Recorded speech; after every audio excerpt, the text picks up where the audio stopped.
Your dog is not thinking, I shouldn't have done that. I shouldn't pee on the floor. I shouldn't chew the shoes when my owners are gone. But your dog is thinking, you've seen it before. You come home and the trash is everywhere.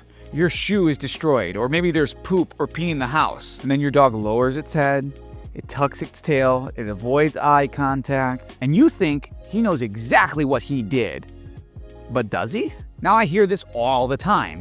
My clients will often tell me, my dog knows what he did was wrong, he feels guilty about it, she's giving me that guilty look. And honestly, I don't think that's what's happening at all. Now, I used to think this exact same way when I was just a dog owner before I was a dog trainer. And let's talk about what this actually is so that you can have a better understanding of your dog's behavior. Now, be honest with me, has your dog ever given you the guilty face? What did they do? Let me know in the comments. Okay, let's start here. Dogs absolutely have emotions. People will hear this topic and they hear what I say about it and they're saying, well, do you think dogs don't have emotions then?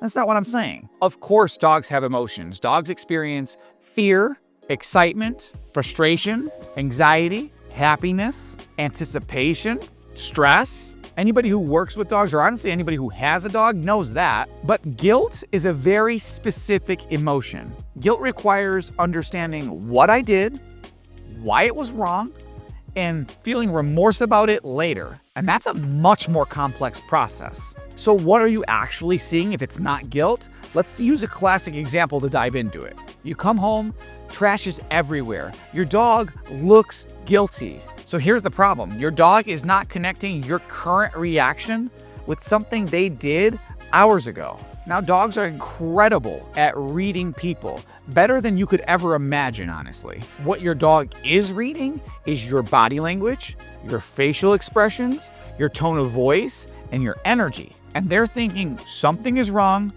my human is upset, and I should probably be careful. And that is completely different than I feel guilty about the trash. So that famous guilty look, right? We all seen it. Let's talk about what that actually is. Your dog's head is down, their ears are pinned back, they're avoiding eye contact, their tail is tucked, usually between their legs, or if not, it's just very low, and overall their body might be low as well. And that's not guilt. Even though in humans, I get why I used to think this, and I know why everybody thinks their dog feels guilty, because it looks like guilt, but it's not guilt. It's appeasement, it's uncertainty, it's conflict avoidance, and stress. Your dog is trying to navigate your emotional state in those moments. They're not sitting there reflecting upon their poor decisions. They're responding to you in real time.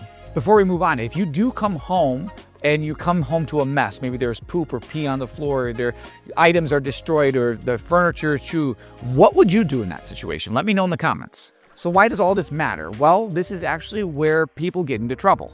People walk in, they find a mess, and then they start correcting the dog, or they start yelling at the dog. Hours later, like this didn't just happen, this was hours later. And in those moments, even though you're frustrated, even though it's a totally normal, I get why you're angry, I get why you're upset, and why it feels good to release that frustration and feeling like you're doing the right thing by correcting your dog, but that's not what you're doing for your dog. Your dog isn't learning in those moments not to chew shoes, or not to poop in the house, or not to chew on the furniture. Your dog is actually learning that my human randomly becomes scary sometimes. And that's why timing is so critical in the dog world. Remember, dogs live in the moment. They're not thinking about the past, they're not thinking about the future. So in real time is when you have to address a behavior if you're going to correct it or reward it. You can't give your dog feedback to an event that happened hours ago. It just won't connect for them and won't click for them in the way that you think it will. So let's talk about the real problem in this scenario, because it's not the chewed up shoe, it's not the poop or the pee on the floor, it's not the furniture that's been destroyed. Dogs do not wake up thinking, well, how can I ruin my owner's day?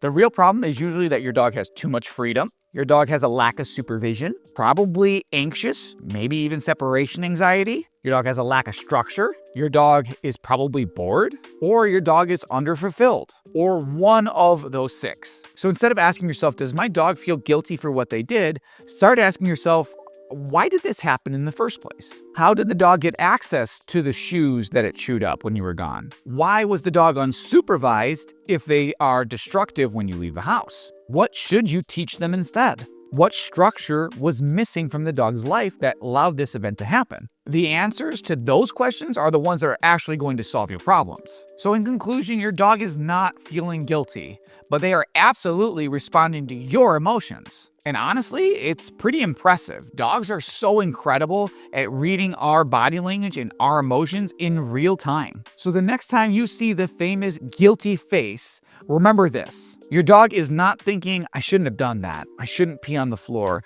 I shouldn't chew the shoes when my owners are gone. But your dog is thinking, my human seems upset.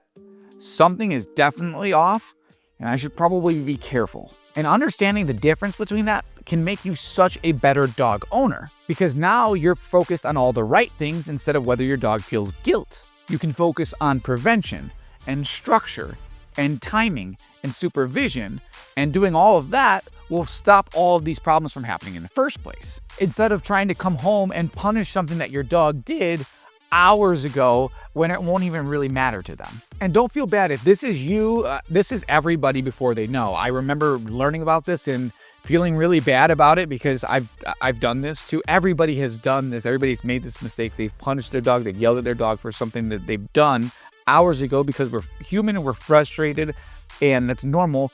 But if you don't know better, you can't do better. But now that you know better, you can do better too.